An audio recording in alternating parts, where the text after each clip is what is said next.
എനിക്ക് പിടിക്കാത്ത ഒത്തിരി കാര്യങ്ങൾ ഇപ്പോൾ ആത്മീക മണ്ഡലത്തിൽ വന്നു കൊടുത്തു. എവിടുന്ന് വന്നു കയറിയെന്തോന്ന് അറിയത്തില്ല. ഞാൻ പറയും എല്ലാവരും സ്തുതിക്കാമെന്ന് പറയും. സ്തുതിക്കുമ്പോൾ സ്റ്റേജിനോട് ഇയാൾ വിളിച്ചിട്ട് പോരാ പോരാ പോരാ, ദൈവത്തെ സ്തുതിക്കുന്ന പോരെന്ന് ചെയ്യുന്ന ഇവനാണോ? അവരവരുടെ പ്രാപ്തിക്കനുസരിച്ച് ദൈവത്തെ സ്തുതിക്കുന്നുണ്ട്. ഇത് ഇത്രയും വർദ്ധിച്ചു വരുന്നത് നമ്മുടെ കുറച്ച് തലമൂത്തിരിക്കുന്ന ആൾക്കാർ ഇതിന് വിലക്കിടാഞ്ഞിട്ടാ. എവിടുന്ന് വന്നു കയറിയോ, ആര് കൊണ്ട് വിതച്ച പേച്ചുവരെയാണോ ഇത്? അതുപോലെ തന്നെ വചനവുമായിട്ട് ഒരു ബന്ധവുമില്ലാത്ത കാര്യമാണ്. നമുക്ക് കർത്താവ് ഒരു ആരാധന തന്നതുകൊണ്ട് സ്തോത്രം ചെയ്യാമെന്ന് പറയും. എവിടുന്ന കർത്താവ് ആരാധന തന്നെങ്കിൽ കർത്താവാണ് താഴെ, നമ്മൾ മേളിൽ വന്നോ? കർത്താവിനെ ആരാധിപ്പാൻ കൃപ തന്നതുകൊണ്ട് സ്തോത്രം, അതാ പറയേണ്ടത്. അല്ല ആരാധന തന്നതുകൊണ്ട് സ്തോത്രം എന്ന്. ഇങ്ങനെ ഒത്തിരി ഈ എന്തൊക്കെയാണെന്നോ അഷടും പെഷടും എല്ലാം കൂടെ ആത്മീയത്തിനകത്ത് കൊണ്ട് കയറ്റിയിട്ടേ പോണ്ട്. കുഞ്ഞിലേ ഈ സത്യം കേട്ടുകൊണ്ട് അമ്മയുടെ ഉദരത്തിൽ നിന്ന് പുറത്തു വന്നതുകൊണ്ട് ഇന്നത്തെ പിടിക്കരുതാഴിയോടൊന്നും നമുക്ക് യോജിക്കാനൊക്കത്തില്ല. അതാണ് സംഗതി. അല്ലെങ്കിൽ ഇന്നലെ പെയ്ത മഴയ്ക്ക് ഇന്ന് കുറിച്ച തകരയായിരിക്കണമായിരുന്നു, അതല്ല. ആ ഉദരത്തിൽ നിന്ന് ഇങ്ങോട്ട് വന്നപ്പോഴേ ഇത് കേട്ടും ഇതിൻ്റെ കണ്ടു എന്ന് പറയാൻ ഒത്തിരി എനിക്ക് ഒക്കത്തില്ല, കാരണം അങ്ങനത്തെ അവസ്ഥയാണ്. കേട്ടും അനുഭവിച്ചും വളർന്നു വന്നതുകൊണ്ട് ആ ഉപദേശ ശുദ്ധിക്കകത്ത് നിന്നാൽ നമുക്ക് സന്തോഷത്തോടെ അക്കരെ എത്താം. സ്തോത്രം. ഒത്തിരിയൊക്കെ വലിച്ചു വാരി കളയാം. നമുക്ക് ആവശ്യമുള്ളത് കുറച്ച് മതി. 10 നിറയ്ക്കാൻ വേണ്ടി 10 കൂടെ ഇട്ട് നിറയ്ക്കണ്ട. നമുക്ക് 4 നെല്ലേ കിട്ടിയുള്ളെങ്കിലും ഉള്ളത് നല്ല നിറമണിയായിരിക്കട്ടെ, ബാക്കി വാരി കളയാം. സ്തോത്രം. അത്രയും പറഞ്ഞ് ആ ഭാഗം പിടിക്കുകയാണ്. അരക്കൊമ്പനാടായിരിക്കുന്ന ഈ വേങ്ങൂര് പിന്നെ ഒരു വേദി ദൈവം ഒരുക്കി തന്നതിൽ ക്രിസ്തുവിലുള്ള ചാരിതാർത്ഥ്യത്തോടെ നിന്ന് ബഹുമാനപ്പെട്ട എന്നെ ക്ഷണിച്ചവർക്കും വന്ദനം അറിയിച്ച് വചനത്തിൽ നിന്ന് ചില കാര്യങ്ങൾ പറയാൻ ആഗ്രഹിക്കുന്നു. വേദവസ്തുവത്തോട് ബന്ധ ചില കാര്യങ്ങൾ മുഖവരയായി സൂചിപ്പിച്ചുകൊണ്ട് വിഷയത്തിലേക്ക് കടന്നു വരിക. നിശ്ചയിക്കപ്പെട്ട സമയം തന്നു കഴിഞ്ഞിട്ടുണ്ട്. അതിനകത്ത് ചില കാര്യങ്ങൾ പറഞ്ഞ് അവസാനിപ്പിക്കാൻ ആഗ്രഹിക്കുക. വേദപുസ്തകം ചെന്ന് ആശീർവാദം കൊടുക്കാത്ത ഒരു കാര്യവും ലോകത്തിൽ ഇന്ന് കാണുന്നില്ല.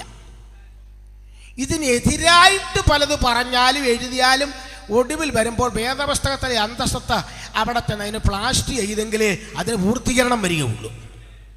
ഈ കെട്ടിടമൊക്കെ എത്ര കോടി ചെലവഴിച്ച് പണിതാൽ തന്നെയും അതിൻ്റെ മണ്ടയിൽ ആ വിടവടയ്ക്കാൻ മേശരിമാർക്കറിയാമല്ലോ. ഞങ്ങളുടെ ഫ്രാൻസിസ് കെട്ടിടങ്ങൾ എടുത്ത് പണി ചെയ്തുകൊണ്ടിരുന്ന ആളാണ്. ഇപ്പോഴാണ് അതെല്ലാം വിട്ടിട്ട് കർത്താവിൻ്റെ പേരിൽ ഞങ്ങൾ ദീർഘവർഷങ്ങളുള്ള പരിചിതരാണ്. ഇന്ന് ഇപ്പോൾ കുറച്ച് മാസം കൊണ്ടാണ് ഞങ്ങൾ ഒരുമിച്ചുള്ള യാത്രകൾ തുടങ്ങിയിട്ടുള്ളത്. വർഷങ്ങൾക്കപ്പുറത്ത് പരിചിതരാണ്.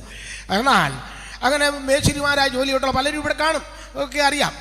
അപ്പം അതിന് വിടപടയ്ക്കുക, പ്ലാസ്റ്റിക് അതിന് വിടപടയ്ക്കുക, അല്ലെങ്കിൽ ആ സുഷിരത്തിലൂടെ വെള്ളം ഇറങ്ങി ആ ടെറസിൻ്റെ ആ കമ്പി അതെല്ലാം ദ്രവിച്ച് അത് പൊത്തു വീഴുവാനിടയായിത്തീരും. അപ്പം എന്ന് പറഞ്ഞാൽ ലോകത്തിൽ എന്തെല്ലാം ഈ ദൈവനാമത്തിനെതിരായിട്ട് പറഞ്ഞാലും പ്രവർത്തിച്ചാലും എഴുതിയാലും ഒടുവിൽ അത് പൂർത്തീകരണം വരുത്തണമെങ്കിൽ വേദപുസ്തകത്തിൻ്റെ അന്തസ്സത്ത അവിടെ ചെന്നെങ്കിലേ അത് പൂർത്തിയാകുകയുള്ളൂ.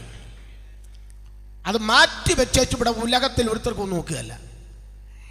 നമ്മുടെ ഈ വേങ്ങൂർ ജംഗ്ഷനിലായാലും മേലേപ്പുറ ജംഗ്ഷനിലോ ഇവിടെ ഈ ജംഗ്ഷനിലോ മത്തായി മുക്കിലോ ചപ്രയിലോ ഉമ്മന്നൂരോ എവിടെയെങ്കിലും ആയിക്കോട്ടെ, ആയൂരോ ലോകത്തിൽ എവിടെയെങ്കിലും ആയിക്കോട്ടെ, ചിലർ ചില വാക്കുകൾക്ക് അടിസ്ഥാനമില്ലാതെ പറയുമ്പം അടുത്ത് നിൽക്കുന്നു ഇടയിൽ അങ്ങ് വീട്ടിൽ ചെന്ന് അത് പിന്നെ ഭാര്യയോട് പറഞ്ഞാൽ മതി എന്ന് പറയുമല്ലോ, അത് വീട്ടിൽ ചെന്ന് പെണ്ണുപിള്ളയോട് പറഞ്ഞാൽ മതി എന്ന് പറയുമല്ലോ.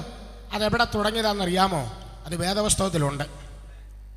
അത് വേദപുസ്തകത്തിലുണ്ടെന്ന് വേദപുസ്തകത്തിൽ ആരങ്ങനെ പറഞ്ഞു? പറയാം. വീട്ടിൽ ഭാര്യമാരോട് പറഞ്ഞ കാര്യം ഉണ്ട്, അവിടുന്ന് തുടങ്ങിയതാ. എവിടാ? എടുത്താട്ടെ, ഉൽപ്പത്തി പുസ്തകം 4:23 എടുത്താട്ടെ. 4:23 ഉൽപ്പത്തി പുസ്തകം. ഇപ്പോഴേ വേണ്ടേ?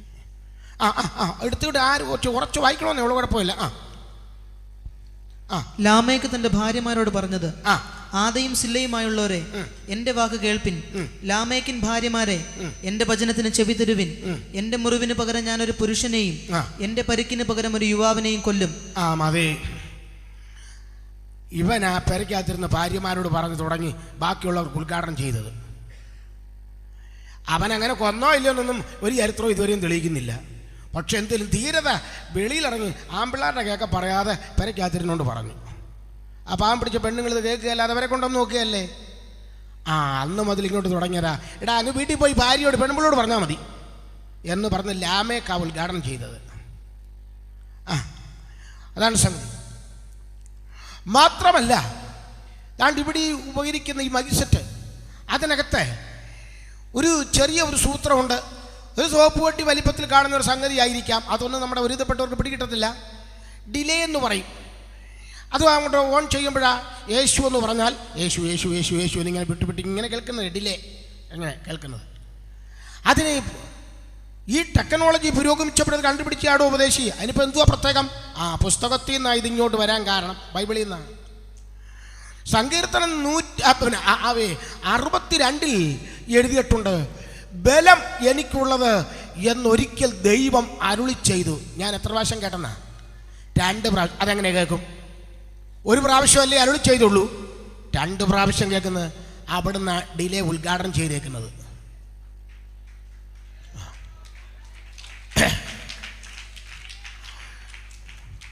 ഇവിടെ മിക്സർ എന്നും പറഞ്ഞൊരു സാധനം വർക്ക് ചെയ്യുന്നുണ്ട്. എത്ര മൈക്ക് അതിൻ്റെ കേബിൾ കൊടുക്കാനും അതെല്ലാം കൂടെ ചേർത്ത് കീബോർഡിൻ്റെ ടോൺ ഏതൊക്കെ അനുസരിച്ച് കൂട്ടി കൊടുക്കണം, കുറച്ച് കൊടുക്കണം. അതനുസരിച്ച് അത് മിക്സ് ചെയ്യുന്ന ആളിൻ്റെ കഴിവും കലയും പോലിരിക്കും പ്രോഗ്രാം വിജയിക്കുന്നത്. കുളവാക്കാനും അയാൾക്ക് കഴിയും, അത് മാനിക്കപ്പെടാനും ഉള്ള പരിധി കൊണ്ടുവരാനും അയാൾക്ക് കഴിയും. അയാളുടെ വിരൽ ചലിക്കുന്ന പോലിരിക്കും പരിപാടി. ഈ മിക്സറിന് എവിടാ തെളിവ്? അത് ടെക്നോളജിപരമായിട്ട് കണ്ടുപിടിച്ചതാ. കണ്ടുപിടിച്ചെന്നല്ല ഉള്ളൂ, ഉണ്ടാക്കിയതാന്ന് പറയാനൊക്കെ അല്ല, കണ്ടുപിടിച്ചെന്നാണ് പറഞ്ഞത്. അപ്പോൾ കണ്ടുപിടിച്ചതോ പണ്ടേ ഉണ്ടെന്നാണ് അതിൻ്റെ അർത്ഥം. കണ്ടുപിടിച്ചു, കള്ളനെ കണ്ടുപിടിച്ചു. കള്ളനെ അന്നേരം നിർമ്മിച്ചുണ്ടാക്കിയതല്ല, കള്ളൻ നേരത്തെ ഉണ്ട്, കണ്ടുപിടിച്ചു. കൊലോസ്യ ലേഖനം 2-ാം അധ്യായത്തിൻ്റെ 9-ാം വാക്യത്തിലേക്ക് വരുമ്പോഴാ ഈ മിക്സറിൻ്റെ തെളിവ് അവിടെ വചനത്തിൽ രേഖപ്പെടുത്തുന്നത്. അവനിലല്ലോ ദൈവത്തിൻ്റെ സർവ്വസമ്പൂർണതയും ദേഹരൂപമായി വസിക്കുന്നത്. അപ്പോൾ ഇതെല്ലാം കൊണ്ടുവന്ന് കണക്ഷൻ കൊടുക്കുന്ന ലോകത്തിൻ്റെ സകല കണക്ക് ശാസ്ത്രവും എല്ലാം കൊണ്ട് കണക്ഷൻ കൊടുക്കുന്ന ഒരു മിക്സറാണ് നമ്മുടെ കർത്താവായ യേശു ക്രിസ്തു. അതിൻ്റെ ഒരു ഭൗമിക പൊരുളാണ് ഇവിടെ ഈ മൈക്ക് സെറ്റുകാരുടെ കയ്യിലിരിക്കുന്ന മിക്സർ. ഞാൻ പലപ്പോഴും ഈ കാലത്ത് നമ്മുടെ പല കൺവെൻഷനിലും ഞാനത് പറയും. 3 ദിവസത്തെ യോഗമൊക്കെ ഉണ്ടെങ്കിൽ ഒരു ദിവസമെങ്കിലും കുറഞ്ഞ പക്ഷം ബൈബിളും സയൻസും എന്ന വിഷയം നോട്ടീസിൽ കാണിച്ചുകൊണ്ട്, കൃപയാൽ നമ്മുടെ ആത്മീക മണ്ഡലത്തിൽ നല്ല പ്രാപ്തന്മാരുണ്ടല്ലോ, ആ വിഷയം എടുത്ത് അങ്ങോട്ട് പ്രസംഗിക്കണം. ഈ ബുദ്ധിജീവികൾക്ക് മനസ്സിലാകണം, ഈ ബൈബിളെന്ന് പറഞ്ഞ കുറേ ആൾക്കാർ ഈ പേടിച്ചും ഭയന്നും പാപം ചെയ്യാതൊക്കെ ജീവിച്ച് ദൈവത്തിന് വേണ്ടിയെന്നും പറഞ്ഞ് നിൽക്കാൻ മാത്രമുള്ള പുസ്തകമല്ല. ആധുനിക ലോകൈക സംഭവങ്ങളുടെ മുഖത്ത് നിത്യ വ്യക്തിത്വത്തിൻ്റെ നെഞ്ചുവിരിപ്പോടെ ചരിത്ര വികായസിൽ കാലൂന്നി നിവരെ നിൽക്കുന്ന പുസ്തകമാണ് ബൈബിളെന്ന് ലോകം അറിയേണ്ടതിന് അതിന് തക്ക പ്രാപ്തന്മാരെ കൊണ്ട് പ്രസംഗിപ്പിക്കണം. അരിസ്റ്റോട്ടലിൻ്റെയും സോക്രട്ടീസിൻ്റെയൊക്കെ യൂണിവേഴ്സിറ്റിയുടെ മുൻപിലും അഗ്രിപ്പാ രാജാവിൻ്റെ അരിമനയിലും ഒക്കെ പൗലോസും ഒക്കെ അന്നത്തെ നിയമങ്ങളും ശാസ്ത്രങ്ങളും ഇതിഹാസങ്ങളും തട്ടിച്ച് പ്രസംഗിച്ചത് കൊണ്ടാണ് ആ കൈസർമാരുടെയൊക്കെ മറ്റും അവിടുന്ന് ചില ജോലിക്കാരൊക്കെ രക്ഷിക്കപ്പെടാനിടയായത്. അല്ലാതെ എന്നും ഒരു രോഗശാന്തി, ഒരു ഏതാണ്ടൊക്കെയോ കുറച്ച് കാര്യം കാണിക്കുക, കേൾപ്പിക്കുന്ന എന്തൊക്കെയോ അതുകൊണ്ട് പറഞ്ഞുകൊണ്ട് കുറച്ച് ബഹളം ഉണ്ടാക്കിയാൽ മറ്റുള്ളവർക്കൊന്നും മനസ്സിലാകത്തില്ല. അപ്പം അതുകൊണ്ട് കാര്യത്തോടെ പറയാൻ കൃപയാൽ നമ്മളുടെ ഇടയിൽ നല്ല പ്രാപ്തന്മാരെ ദൈവം എഴുന്നേൽപ്പിച്ചിട്ടുണ്ട്. അവർക്ക് അതിൻ്റെ പീഡ ഒരുക്കി കൊടുത്ത് മനുവേൽ ഉപദേശിയൊക്കെ ഒന്ന് ഒഴിവാക്കി നിർത്തിയാലും വേണ്ടിയല്ല, നല്ല സമൂന്നത പ്രാപ്തന്മാരെ അങ്ങോട്ട് കയറ്റി നിർത്തിക്കൊണ്ട് ചില കാര്യങ്ങൾ പറയുമ്പോൾ തന്നെ ഒരു ചൊടിപ്പ് ആത്മീയത്തിൽ വരട്ടെ. അത്രയും പറഞ്ഞ ആ ഭാഗം അങ്ങ് വിടുകയാണ്. അതുകൊണ്ട് ഇന്ന് രാത്രി പറയുന്നു, സകലത്തിനും തെളിവ്. ഞാൻ മുൻപ് ഇവിടെ ഈ സ്കൂളിൽ പ്രസംഗിച്ചപ്പോൾ പറഞ്ഞൊരു ഉദാഹരണം ഇപ്പോഴും പറയുകയാണ്. അതിനടുത്ത് അങ്ങനെ പറയാൻ കാരണം കേട്ടവർ എന്തിക്കും ഇയാൾ മറന്നുപോയി കാണും പണ്ട് ഇവിടെ പറഞ്ഞത്. ഞങ്ങൾക്കത് പുതുമയല്ല എന്ന് എന്തിക്കും. അതുകൊണ്ട് ഞാൻ തന്നെ പറയാം. ഞാനൊരു സ്കൂളിൽ പറഞ്ഞിട്ടുള്ള ഉദാഹരണം ഇവിടെ വെച്ച് മൈക്കിൽ കൂടെ, ഒരു ചെമ്പ് പിടിച്ച് ഒരു കിണറ്റുകരയിലോട്ട് വെച്ചിട്ട് വെറും ചെമ്പ്, അതിനകത്ത് ഒരു തുള്ളി എണ്ണ ഒഴിക്കുക മതി. അല്ലെ പോട്ടെ കൈവിരളയിൽ ശകലം തൊട്ടയിലും തൂത്ത് വെക്കുക മതി. തൊട്ടിക്കണക്കിന് വെള്ളം കോരി ആ ചെമ്പിനകത്ത് ഒഴിക്കുക. ചെമ്പിനകത്ത് ഒഴിക്കുമ്പോൾ നമ്മുടെ മനോഭാവം ശകല എണ്ണമയം പരണ്ടതേ ഉള്ളൂ. ഈ വെള്ളമാ കൂടുതൽ. ഇനി എണ്ണയെക്കുറിച്ച് ഒരു അറിവുമില്ല. വക്കോളം നിറച്ചു, ഓളവടി അങ്ങ് ശാന്തമായി. കണ്ണുകാഴ്ചയുള്ളവർ, എന്നെപ്പോലല്ല, കണ്ണുകാഴ്ചയുള്ളവർ ആ വെള്ളത്തിൽ ഒന്ന് ശ്രദ്ധിക്കണം. ശകല എണ്ണമയെ തൊട്ട് തൂത്തുള്ളെങ്കിലും ആ എണ്ണമയം വെള്ളത്തിൻ്റെ മീതെ തെളിഞ്ഞു നിൽക്കും. ഭൂരിപക്ഷമായ വെള്ളത്തിന് ന്യൂനപക്ഷമായ എണ്ണയെ പാത്രത്തിനടിയിലാക്കിയോ വെള്ളത്തിൽ ലയിപ്പിച്ചോ കളയാൻ ഒക്കാത്തതുപോലെ ലോകത്തിൻ്റെ തർക്കങ്ങളും ശാസ്ത്രങ്ങളും ബുദ്ധിജീവികളുടെ പല പല പരിപാടികളും അതും ഇതുമൊക്കെ ഒത്തിരി ഇങ്ങോട്ട് കുമിഞ്ഞുയർന്ന് പെരുവെള്ളം പോലെ വന്നാലും ദൈവവചനമാകുന്ന എണ്ണയ്ക്ക് ഭൂരിപക്ഷം വേണ്ട, ന്യൂനപക്ഷം മതി. അത് സമയത്ത് വർഗഗുണം വെളിപ്പെടുത്തി ഇതിൻ്റെ മീതെ തെളിഞ്ഞു നിൽക്കും. അതാ ദൈവവചനത്തിൻ്റെ അന്തസത്ത. അത് കാലാകാലങ്ങൾ പ്രാപിച്ച് ഈ രക്ഷയുടെ സന്തോഷം പ്രാപിക്കുവാൻ ഇറങ്ങിത്തിരിച്ച് തങ്ങളുടെ വേല തികച്ച് മഹത്വത്തിൽ പോയവരെയും ഇന്ന് നിലവിൽ ആ വിശുദ്ധിക്ക് വേണ്ടി നിൽക്കുന്ന തൻ്റെ ഭക്തന്മാരെ ഓർത്ത് ഞാൻ ദൈവത്തെ സ്തുതിക്കുകയാണ്. എന്ന രാത്രിയിൽ വായിച്ചു കേൾക്കപ്പെട്ട വചനത്തെ തൊട്ട് ചില കാര്യങ്ങൾ പറഞ്ഞ് അവസാനിപ്പിക്കുവാൻ ആഗ്രഹിക്കുകയാണ്. നമ്മൾ വായിച്ചു കേൾക്കപ്പെട്ടത് ഇപ്രകാരമാണ്. എന്താണ് വായിച്ചു കേൾക്കപ്പെട്ടത്? സംഭവിപ്പാനുള്ള എല്ലാറ്റിൽ നിന്നും ഒഴിഞ്ഞു പോകുവാനും.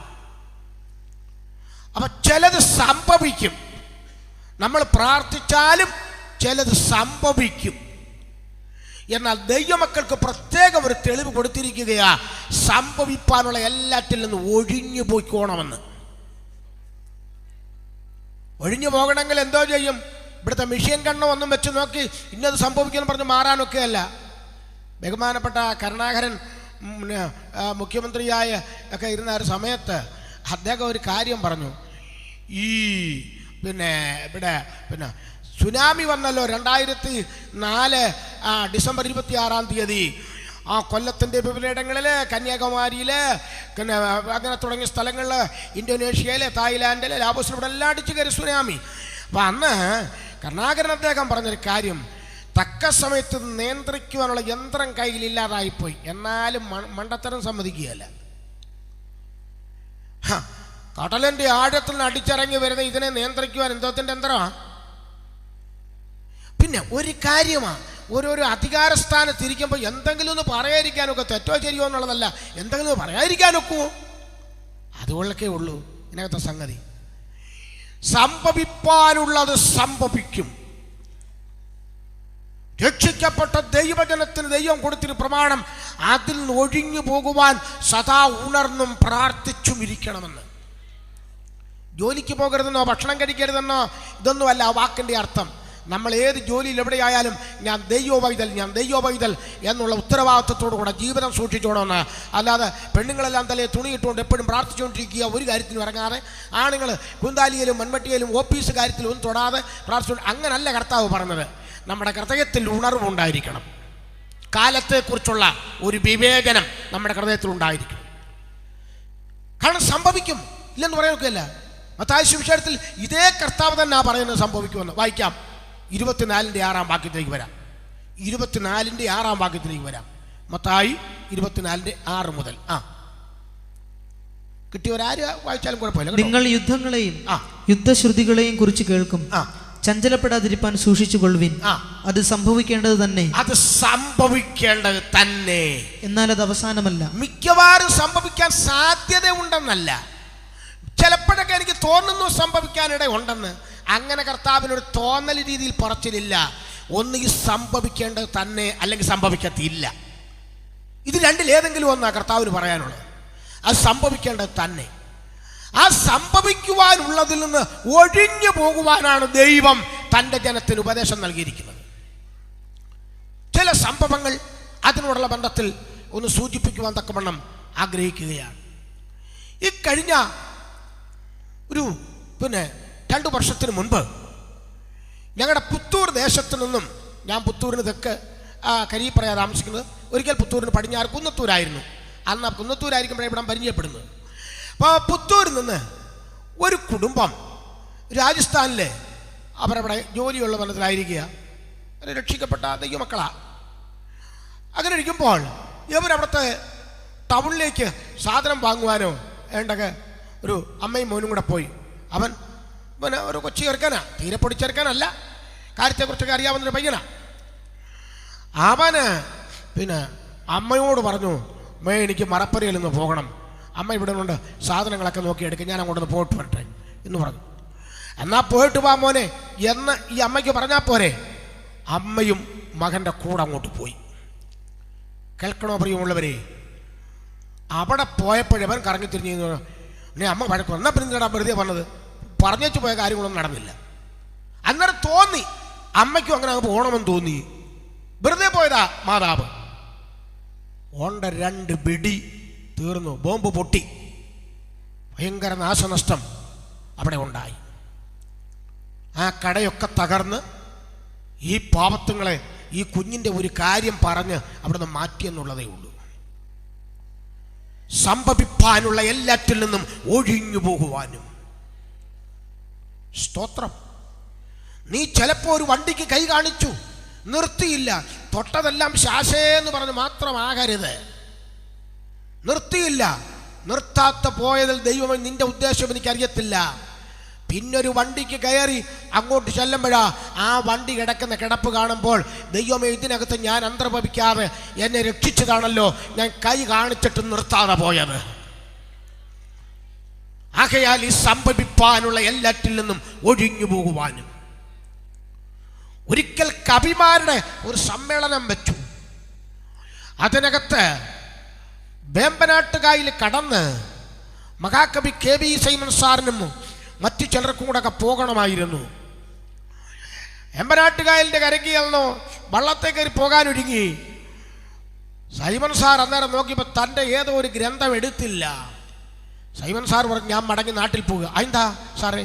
ഉടനെ പറഞ്ഞു എൻ്റെ ഒരു ഗ്രന്ഥം എടുത്തിട്ടില്ല, കവിമാരുടെ മേളയിൽ അതുകൂടെ ഉണ്ടെങ്കിൽ ചേരുവയുള്ളൂ. ഇല്ല സാറേ, നമ്മളെല്ലാം ചേർന്ന് വിടാം നമുക്ക്. ഇല്ലില്ല, എനിക്ക് എൻ്റേതായ ഒരു വ്യക്തിത്വമുണ്ട്, അത് ഞാൻ അവിടെ നിന്ന് ഇവിടുന്ന് പിച്ചി പറിച്ചെടുത്തൊന്നും ചെയ്യേണ്ട കാര്യമൊന്നുമില്ല. അതുകൊണ്ട് ഇല്ലെങ്കിൽ ഇല്ലെന്നേ ഞാൻ വന്നില്ല, ഇത്രേ ഉള്ളൂ കാര്യം. സൈമൺ സാറ് അത് മറന്നുവെച്ച് പോയതാ. വീട്ടിൽ നിന്ന് തിരിച്ച് താനിങ്ങ് ഇടയാറുമ്പളയ്ക്ക് പോരുന്നു. ആ വള്ളം മുങ്ങിയാണ് കുമാരനാശാനും ഒക്കെ ലോകത്തുനിന്ന് മാറ്റപ്പെട്ടത്. ആകയാൽ ഈ സംഭവിപ്പാനുള്ള എല്ലാറ്റിൽ നിന്നും ഒഴിഞ്ഞു പോകുവാൻ ദൈവവൈതലേ നീ നാളുകളിൽ നീ കൃപയിൽ ആശ്രയിച്ചു കൊള്ളണം. നീ ടിക്കറ്റ് എടുത്ത പ്ലെയിൻ പോലും ചിലപ്പോൾ കിട്ടിയില്ലെന്ന് വന്നു പോകും. നീ ഭാരപ്പെടരുത്. പക്ഷേ ദൈവം ചിലതിൽ നിന്ന് ഓടിച്ചതായിരിക്കും. 1985 ജൂൺ 23 കനിഷ്ക എന്നറിയപ്പെടുന്ന ഫ്ലൈറ്റിൽ അമേരിക്കയിൽ നിന്ന് കയറേണ്ടതായ ചില ദൈവമക്കൾ, ആ കൂട്ടത്തിൽ ന്യൂഡൽഹിയിലായിരിക്കുന്ന കെ ജോയിയുടെ ഇളയ പെങ്ങൾ റോസമ്മയും അവളുടെ കല്യാണത്തിന് ഇങ്ങോട്ട് വരേണ്ടതായിരുന്നു. ആ ഫ്ലൈറ്റ് അവൾക്ക് കിട്ടിയില്ല. പിന്നത്തേതിലാ അറിയുന്നത് അത് മഹാസമുദ്രത്തിന്റെ ആഴത്തിലേക്ക് പതിച്ചുവെന്നുള്ളത്. ഇന്ന് രാത്രിയിൽ ദൈവവചനം കേട്ടുകൊണ്ടിരിക്കുന്ന ഓരോരുത്തരും ചിന്തിക്കണം, കർത്താവേ, സംഭവിപ്പാനുള്ളതിൽ നിന്ന് ഞാനും എൻ്റെ കുടുംബവും എൻ്റെ തലമുറ, എൻ്റെ ഭാര്യ, എൻ്റെ ഭർത്താവ്, എൻ്റെ മകൻ, എൻ്റെ മകള്, എൻ്റെ കുഞ്ഞുമക്കൾ ഒഴിഞ്ഞു പോകുവാനുള്ള പഴുത് കണ്ടെത്തിയിട്ടുണ്ടോ? ഇന്ന് വരെ അങ്ങനെ കണ്ടെത്തിയിട്ടില്ലെങ്കിൽ കൃപയുടെ ആ തണലിൽ ഞാൻ ആശ്രയിക്കുന്നു പറഞ്ഞുകൊണ്ട് ആ തൃപ്പാദപീഠത്തിൽ അടുത്തിയല്ലേണം. സ്തോത്രം. ഓർക്കാപ്പുറത്ത് ചിലയിടത്ത് നിന്ന് നിന്റെ വസ്തു വിറ്റ് മാറാൻ ഒരവസരം ദൈവം ഒരുക്കി തരുന്നെങ്കിൽ, ഇല്ലല്ല എൻ്റെ ആൾക്കാരെല്ലാം ഇവിടെ കിടപ്പുണ്ട്, ഞാൻ ഇവിടെ തന്നെ പിടിച്ച് നിൽക്കുമെന്നൊന്നും പറയാനൊക്കെയല്ല. നീ അവിടുന്ന് മാറുന്നതും ദൈവഹിതമായിരിക്കും. സ്തോത്രം. ഞാൻ അനുഭവസ്ഥനാണ്. യേശുവിൻ്റെ രക്തം ജയം. നീ പിടിച്ചാലും കടിച്ചാലും, കടിച്ചതും പിടിച്ചതും നിനക്ക് അവിടെ ബലവത്തായിട്ട് കിട്ടിയെന്ന് വരികയില്ല. ദൈവം നിന്നെ അവിടെ നിന്ന് ഇളക്കും. എന്താ സംഗതി എന്നറിയാമോ? അവിടെ ചിലത് നിന്നെയും നമ്മയും മാറ്റിയിട്ട് വേണം അവിടെ ചിലതൊക്കെ സംഭവിക്കുവാൻ.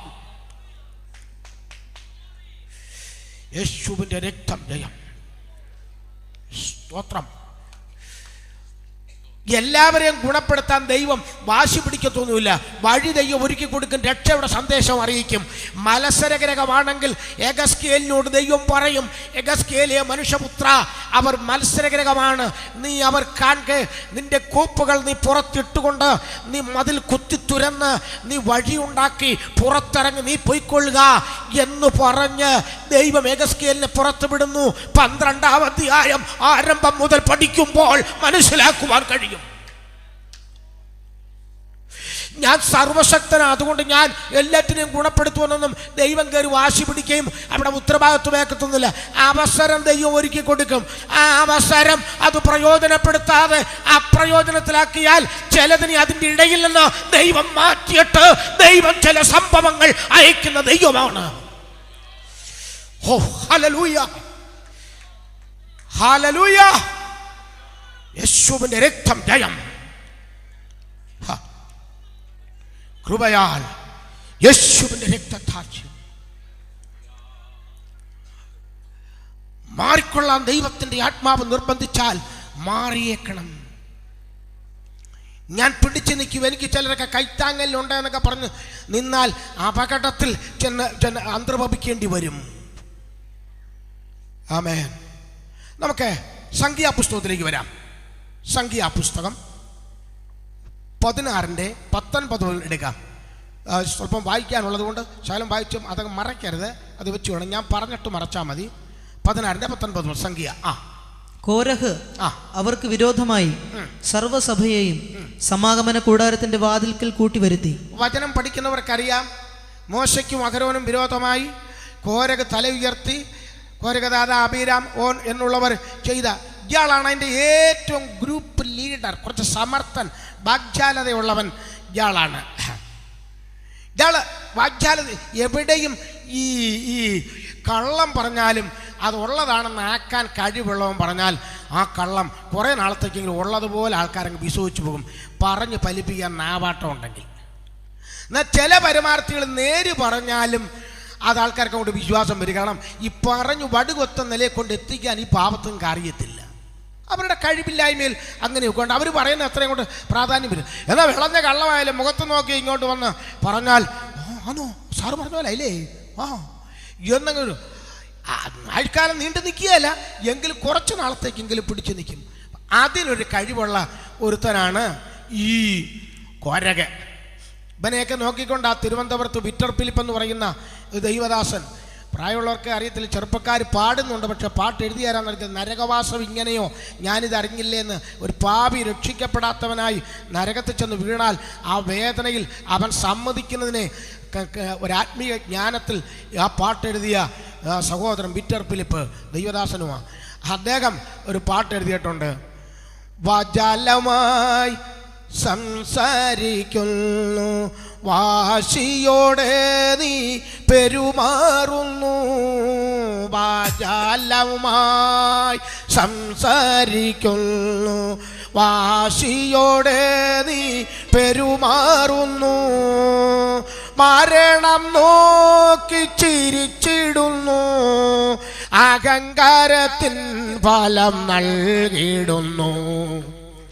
മരണം നോക്കി ചിരിച്ചിടുന്നു, അഹങ്കാരത്തിൻ ഫലം നൽകിയിടുന്നു.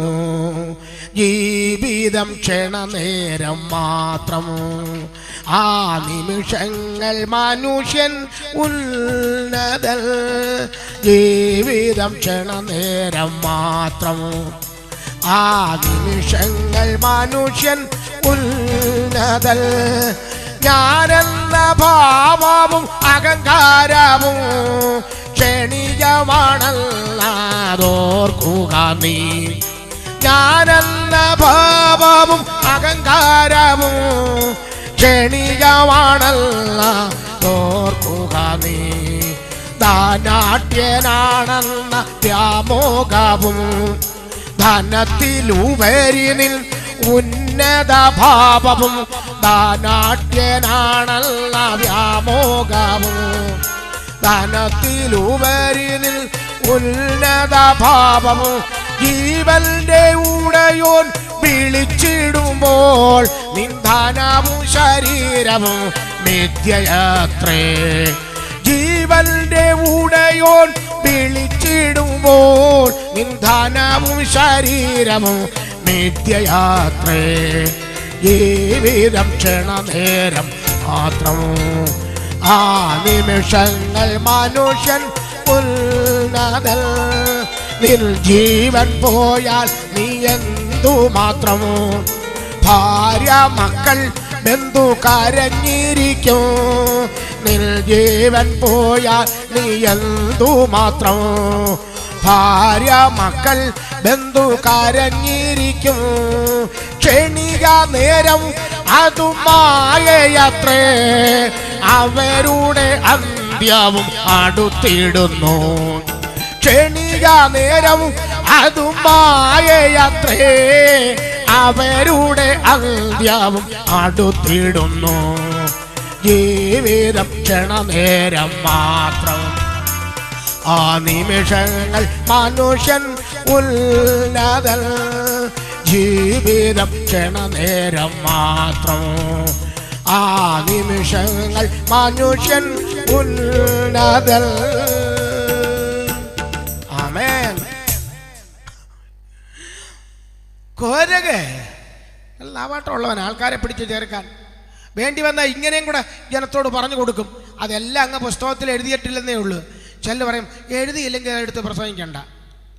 അങ്ങനായാൽ ഞാൻ ചോദിക്കും, എവിടെങ്കിലും ഒരു കല്യാണത്തിന് പോയിച്ചു വരുന്നൊരു വ്യക്തി, അതിനടുത്തൊരു വ്യക്തി കല്യാണത്തിന് പോയില്ല, അയാൾ പിന്നെ കല്യാണം അവിടെ അറിയാം, ഓ കല്യാണം വീട്ടിൽ പോയിച്ചു വരികയാണോ? ആണ്. അവിടെ ഏതാണ്ടൊക്കെ ചെറിയ ഒരു പിന്നെ സംസാരങ്ങളോ ഒന്തതള്ളോ ഏതാണ്ടൊക്കെ ഉണ്ടായിരുന്നിങ്ങനെ കേൾക്കുന്നു. ഉടനെ പോയിച്ചു വരുന്ന ആൾ പറയാം, അയ്യോ അത് ഞാൻ അറിഞ്ഞില്ല, ഞാൻ ഊണ് കഴിഞ്ഞ് അന്നേരം ഇറങ്ങി പോരുന്നു. അപ്പം എന്നെപ്പോലുള്ളവരല്ല, കാഴ്ചയുള്ളവരാണെങ്കിൽ അയാളുടെ ഈ ചിരിയുടെ ഭാഗത്തും വലത്തെ കയ്യേലും ഒക്കെ പുള്ളി വായി വെള്ളം ഒഴിക്കുകയും മുഖം കഴുകുകയും കൈ കഴുകുകയും ചെയ്തില്ലേ. ഊണ് കഴിഞ്ഞ ഉടനെ ഇങ്ങ് പോരുന്നെന്നാന്നല്ല പറഞ്ഞത്. ഊണ് കഴിഞ്ഞ് ഞാനിങ്ങോട്ട് ഇറങ്ങി കൈ കഴുകി പോക്കറ്റിൽ തുവാല എടുത്ത് തുടച്ച് ചിലരോട് യാത്രയും പറഞ്ഞു. അങ്ങനെ ഒന്നും ആരും പറയത്തില്ല. അവിടുന്ന് പെട്ടെന്ന് ഇങ്ങ് പോരുന്നതിൻ്റെ അർത്ഥത്തിലാണ് അങ്ങനെ ചുരുക്കി പറഞ്ഞത്. ഇതുപോലെ ബൈബിളിൽ എഴുതിയിരിക്കുന്നത്. ആ അല്ല, അക്ഷരം കാണാത്തത് കൊണ്ട് അത് വിശ്വസിക്കണ്ടെന്നുള്ളതല്ല. അക്ഷരമില്ലാതിരിക്കെ അക്ഷരം ഉള്ളതുപോലെ അതിൻ്റെ അർത്ഥവ്യാപ്തി തെറ്റാതെ പ്രസംഗിക്കുന്നതിനാ സാക്ഷാൽ പ്രസംഗം എന്ന് പറയുന്നത്. ആ അപ്പം മോശ ഇങ്ങനെ ഈ കോര ഇങ്ങനെ പറഞ്ഞു, ഡേ നമ്മുടെ മുൻപന്തിയിൽ ബിഷപ്പായി നിൽക്കുന്ന മോശ എന്ന് പറയുന്ന ആ ഉപദേശി നമ്മുടെ അടുത്ത് പിന്നെ ഒരു കാര്യം പറയണമെങ്കിൽ എത്ര പ്രാവശ്യം ഡിലേ എന്നതുപോലെ അയാൾ പറഞ്ഞെങ്കിലേ അങ്ങോട്ട് നോക്കും. പിന്നെ പകരം അകരവും കൂടെ ഉണ്ടെങ്കിൽ ഒരു വിധം ഇല്ലെങ്കിൽ നമുക്കെന്ത് ഇത്ര ബന്ധപ്പെട്ട് അയാളെ നേതാവാക്കി വെക്കേണ്ട കാര്യം എന്തുവാ? നമ്മളുടെ സംസാരിക്കാൻ കഴിവുള്ളവരില്ലേ? വിവിധ വിഷയങ്ങൾക്ക് തക്ക മറുപടി കൊടുക്കുവാൻ കഴിവുള്ളവരൊക്കെ നമുക്കില്ലേ? ഒരു കാലത്ത് പിടിപ്പിക്കാൻ അയാൾ ഉപയോഗിച്ച് കാണുമോ? ശരി, സമ്മതിച്ചു. ഇപ്പം എന്നും അയാൾ മാത്രം ഉണ്ടെങ്കിലേ ഒക്കുന്നു. നമുക്ക് സംഘം ചേർന്നൂടാ. ശരിയാ, സാറ് പറഞ്ഞ ശരിയാ, കൊരക് സാറ് പറഞ്ഞ ശരിയാ, ചേട്ടൻ പറഞ്ഞ ശരിയാ.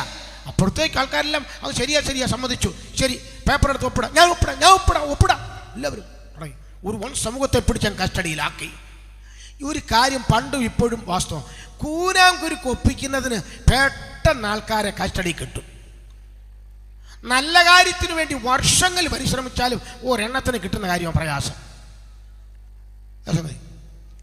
ഈ ക്രിസ്തുവിനെതിരായിട്ട് 4 വാക്ക് പറഞ്ഞ് കുറെ ആൾക്കാരെ ഒന്ന് വശത്താക്കാമോ?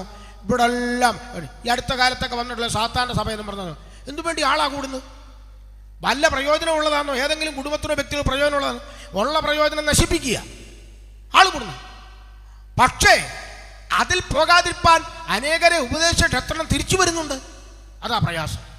അത് പണ്ടേ ഉള്ളതാ. ഈ തന്ത്രവിദ്യയും തറവേലയും കൊണ്ട് നടക്കുന്ന പരിപാടി എന്തുണ്ടോ അതിൻ്റെ കൂടെ കുറേ ആൾക്കാരങ്ങ് പോവുങ്ങ്. ഇപ്പം അതാ കൊട്ടാരിക്കരെ ഒരു സഭ വന്ന ന്യൂയോർക്കിൽ നിന്ന് ഒരാളെന്നെ വിളിച്ചു പറഞ്ഞപ്പോൾ അങ്ങ് പറയാതിരിക്കാൻ തരവില്ല. ഇവിടെ ഉള്ളവർക്ക് ആർക്കെങ്കിലും പാസ്റ്റർമാർക്കും ആർക്കെങ്കിലും അറിയാമായിരിക്കാം. പിന്നെ ന്യൂ ടെസ്റ്റ്മെന്റ് ക്രിസ്ത്യൻ ചർച്ച് എന്നാ പോലും അതിൻ്റെ പേര്. ആരാധന അങ്ങോട്ട് മൂത്ത് കഴിയുമ്പോൾ വസ്ത്രമെല്ലാം ഊരും. ആരാണ്ട് ചോദിച്ചു ഇതെന്തൊരു വേലയാന്ന്. ഉടനെ പറഞ്ഞു, നിങ്ങൾ വചനം പഠിക്കാൻ കേട്ടാ നിങ്ങളിത് ഞങ്ങളെ ക്വസ്റ്റ്യൻ ചെയ്ത്. അതെന്തുവാ? ശൗലിൻ്റെ മേലെ ഹോബയുടെ ആത്മാവ് വന്നപ്പോൾ അവൻ വസ്ത്രം ഊരി കളഞ്ഞുവെച്ച് അവൻ പ്രവചിച്ചു. ഷെടാ, എന്തൊരു മെനയാന്ന് പറ. ശൗൽ എല്ലാ ആഴ്ചയിലും ഇങ്ങനെ വസ്ത്രം ഊരിയെന്നല്ല. ഇതെന്തൊരു ഇതിനെയൊക്കെ വാസ്തവത്തിൽ എന്തോ മറുപടികൾ പറയേണ്ടത്. പലതര ഉപദേശങ്ങളഹോപാഴിൽ മുളച്ചു പരക്കുന്നു. ദൈവത്തിനുപദേശം തൊട്ടവസാനിപ്പിപ്പോർ ധന്യർ. ഇത്ര അർത്ഥവത്തായ കാര്യമാണ് പണ്ട് കാലത്തെ പിതാക്കന്മാർ എഴുതി വെച്ചേക്കുന്നത്. അവര് ആ പ്രസ്ഥാനത്തിൻ്റെ സൂക്ഷ്മതയ്ക്ക് വേണ്ടിയാണ് അത് എഴുതി വെച്ചതെങ്കിലും സംഭവം ഇന്ന് വന്നപ്പോൾ ശരിയല്ലയോ സംഭവം? പലതരമായത് കൊണ്ടിട്ട് അനേകരെ ചതിച്ച് കുഴപ്പത്തിലാക്കുന്ന രംഗങ്ങൾ വായിക്കാൻ നമുക്ക് ഇപ്പം വന്നപ്പോൾ റേഡിയോയിലും ടി വിയിലും ഒരു വാർത്തയുടെ ഇടയിൽ അജണ്ട തയ്യാറാക്കാതെ പെട്ടെന്ന് വരുന്നത്. അതിന് പറയുന്ന വാക്കെന്തോന്ന് ആർക്കെങ്കിലും ഓർമ്മയുണ്ടോ? ഇപ്പോൾ കിട്ടിയ വാർത്ത. ഇപ്പോൾ ഓർമ്മയിൽ വന്നതാണ്. ഇപ്പം എൻ്റെ പ്രസംഗ വിഷയത്തിൽ പെടുന്നതല്ലായിരുന്നു, ഇത് വന്നപ്പോൾ. രാജാക്കന്മാരുടെ 2-ാം പുസ്തകം 4:38 മുതൽ, രാജാക്കന്മാരുടെ 2-ാം പുസ്തകം 4:38 മുതൽ ഇപ്പോഴത്തേനൂടെ ആ വിഷയം ചിന്തനീയമായിരിക്കും ഒരു വിഷയമാണ്. 4-ാം അധ്യായത്തിന് 38-ാം വാക്യം മുതൽ.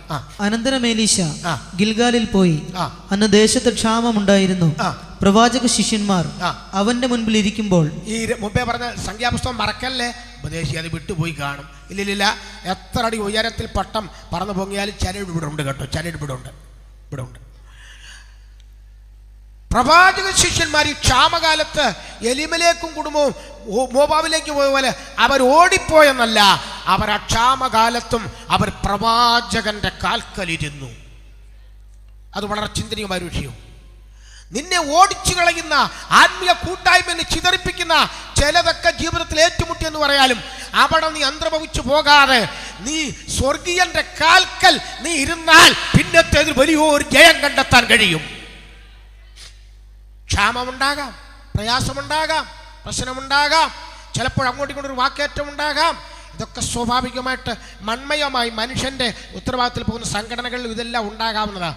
അത് വെച്ചുകൊണ്ട് നീ അതൊരു പഴുതാക്കിക്കൊണ്ട് സത്യം വിട്ടെടുത്ത് മോവാബിലേക്ക് ചാടി പോകരുതേ, ഓർത്തോണം. ക്ഷാമമുണ്ടായപ്പോഴും അവർ പ്രവാചകന്റെ കാൽക്കൽ നിന്ന് വിട്ടുപോയില്ല, അവരവിടെ ഇരുന്നു. അങ്ങനെ ഇരുന്നാലുള്ള ഗുണം എന്തെന്നറിയാമോ? പ്രവാചകന്മാർ അവന്റെ മുമ്പിൽ ഇരിക്കുമ്പോൾ അവൻ തന്റെ ബാല്യക്കാരനോട്, നീ വലിയ കലം അടുപ്പത്ത് വെച്ച് പ്രവാചക ശിഷ്യന്മാർക്ക് പായസം ഉണ്ടാക്കുക എന്ന് പറഞ്ഞു. അങ്ങനെ കാൽക്കൽ ഇരിക്കുന്നവർക്ക് വേണ്ടി ഒരു വലിയ കലം അടുപ്പിൽ വയ്ക്കും. ഒരു കുഞ്ഞേട്ടി എടുത്ത് വയ്ക്കാനല്ല പറഞ്ഞത്. ഇപ്പൊ കിട്ടിയ സാഹചര്യത്തിൽ എന്തെങ്കിലും എടുത്തു പോയി, അങ്ങനെ എന്തെങ്കിലും കൊണ്ട് പരിപാടി ഒപ്പിക്കുന്നവനല്ല ഈ ദൈവം. വലിയതുകൊണ്ട് കാര്യം നിറവാക്കുന്ന ദൈവമാണ്. സ്തോത്രം. പക്ഷെ ഇതിങ്ങനെ ചെയ്യുമ്പോൾ ഇതിനകത്തും പിന്നെയും ശാശൊരു വേല ചെയ്യുന്നുണ്ട്. ഒരുത്തൻ ചീര പറിപ്പാൻ വയലിൽ ചെന്ന് ഒരു കാട്ടുവള്ളി കണ്ട് മടി നിറയെ പേച്ചീര പറിച്ചു കൊണ്ടുവന്നു. അത് ഒരെണ്ണം ഒരു തുമ്പോറ്റോ പറിച്ചുകൊണ്ട് വന്നതല്ല, മടി നിറയെ പറിച്ചങ്ങ് വേച്ച് ഇനി കൊണ്ടുവന്ന് ചെയ്ത വേറെ ദ്രോഹം എന്തോന്നറിയാമോ? അവർ അറിയാകിയാൽ അരിഞ്ഞു പായസക്കലത്തിലിട്ടു. അത് കൊണ്ടുവന്ന് ആ വള്ളി അതുപോലെ ഇട്ടതല്ല, അരിഞ്ഞങ്ങ് ആർക്കും അതിനകത്തുനിന്ന് ഒരു തരി പോലും എടുത്ത് കളയാനൊക്കാതെ വേണം അരിഞ്ഞങ്ങ് ചേർത്ത്. ഇപ്പൊ ദുരുപദേശം കൊണ്ടുവന്ന് അനേകരുടെ ഇടയിലേക്ക് ചേർക്കുന്ന ഇങ്ങനെ അരിഞ്ഞങ്ങ് ചേർക്കുക. ആർക്കും അതിനകത്തുനിന്ന് ഒഴിഞ്ഞു മാറാനൊക്കെ വേണം അതിനകത്തങ്ങ് ചേർക്കുക. അരിഞ്ഞങ്ങ് ഇട്ടങ്ങ് വേവിച്ചങ്ങ് അവരത് ആൾക്കാർക്ക് വിളമ്പി. അവർ പായസം കുടിക്കുമ്പോൾ നിലവിളിച്ചു, ദൈവപുരുഷനായുള്ളവേ, കലത്തിൽ മരണം എന്ന് പറഞ്ഞു. അപ്പോഴാ പരുവക്കേടാ മനസ്സിലായത്. അവർ നിലവിളിച്ചു സത്യം അസത്യം തമ്മിൽ തരംതിരിച്ച് അറിഞ്ഞു. എന്നാൽ ഇന്ന് അനേകർക്കും തരംതിരിച്ചറിയാൻ വയ്യ. ഇതെല്ലാം കൂടെ കൂട്ടികളക്കി ഞാൻ കൊണ്ടുപോകാം, പേച്ചൂരെ അല്ലാത്തതും എല്ലാം കൂടെ. ഇത് കേട്ടിടണ ഏലിശ പറഞ്ഞൊരു കാര്യം ചെയ്യ, അത് എടുത്താൻ കള.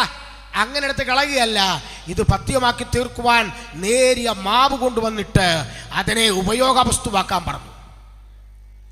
ഇന്ന് പലയിടത്തുനിന്നും പല പേച്ചുര കൊണ്ടുവന്ന് ഇന്ന് ദൈവസഭയാകുന്ന കലത്തിലിട്ട് വേവിച്ച് അനേകരെ ചതിക്കുന്ന വലിയ ദോഷം ഇതിനകത്തുണ്ട്.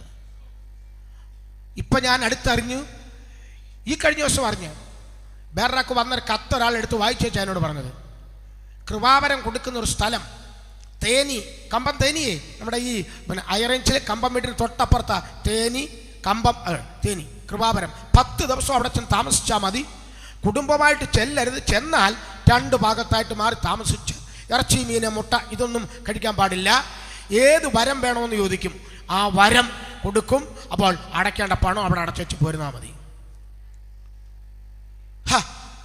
1944 വേല തികച്ച മഹത്വത്തിൽ ഫെബ്രുവരി 20-ാം തീയതി വേല തികച്ച മഹത്വത്തിൽ പോയ സൈമൺ സാറ് ഇന്നത്തെ കാലത്തെ പ്രവചനാത്മാവിൽ കണ്ടെന്നേ ഞാൻ പറയത്തുള്ളൂ. എഴുതി വെച്ചു പോയി. പ്രായമുള്ളവരും പെന്തക്കോസ്തുകാർക്കും അല്ലാത്തവർക്കും എല്ലാം അറിയാവുന്ന പാട്ടാണ്. ഭക്തിയും വൻ ഭക്തി കേടും ചേർത്തിളക്കി തരം പോലെ, ഭക്തിയും വൻ ഭക്തി കേടും ചേർത്തിളക്കി തരം പോലെ, ചെപ്പടിക്കളി നടത്തും കള്ളസുവിശേഷകരെ കൊണ്ടുവാ കൊണ്ടുവാ നീ, പാപികളെ കൊണ്ടുവാ കൊണ്ടുവാ നീ. അവരുടെ താല്പര്യം എന്തോന്നറിയാമോ?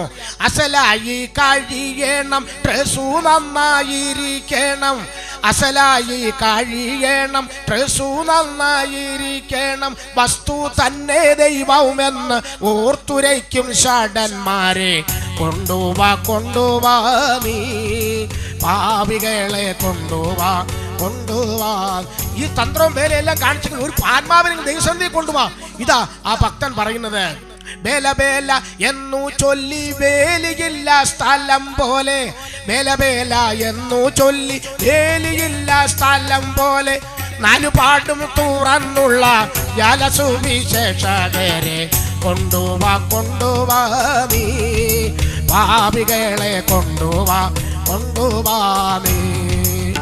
രണ്ടജമാന്മാരെ സേവിച്ചിണ്ടലന്യെ വാസിക്കാമെന്ന്, രണ്ടജമാന്മാരെ സേവിച്ചിണ്ടലന്യെ വാസിക്കാമെന്നുള്ളുകൊണ്ടു നിനയ്ക്കുന്ന കള്ളരെ പിടിച്ചു കെട്ടി കൊണ്ടുവാ കൊണ്ടുവാ നീ, പാപികളെ കൊണ്ടുവാ കൊണ്ടുവാ നീ, കൊണ്ടുവാ കൊണ്ടുവാ നീ, പാപികളെ കൊണ്ടുവാ കൊണ്ടുവാ നീ. മോനെ, ഞാനും നീയും ആഗ്രഹിച്ച് നിൽക്കുക. സമയം നമ്മെ കാത്തു നിൽക്കുന്നില്ല. ഇവർ വാച്ച് കിടക്കുന്ന കൈ പൊക്കി കാണിച്ച് അവരുടെ കൈ കഴയ്ക്കുമെന്നുള്ള ഞാൻ കണ്ടിട്ട് വേണ്ടേ? പിന്നെ ഉള്ള സംഗതി, എന്നേക്കാൾ ഒരു പക്ഷേ പ്രായക്കുറവാണെങ്കിലും ശുശ്രൂഷ സ്ഥാനത്തിൽ മാനിക്കേണ്ട അഭിഷക്തൻ എൻ്റെ പാൻറ്റയെ പിടിച്ച് വലിക്കേണ്ടി വരും. അതോർത്ത ഇവൻ ആയുസ് കേട്ട് കാണത്തില്ല ഈ പാട്ട്. അവൻ നേരത്തെ പഠിച്ചിട്ടുള്ളതുപോലെ വായിച്ച് അതിൻ്റെ സ്കെയിൽ കൊണ്ട് നിർത്തിയത്. എനിക്കെൻ്റെ കാലേ കൂടെ പെരുപ്പം കയറി. എന്തോ ചെയ്യാൻ പോട്ടെ.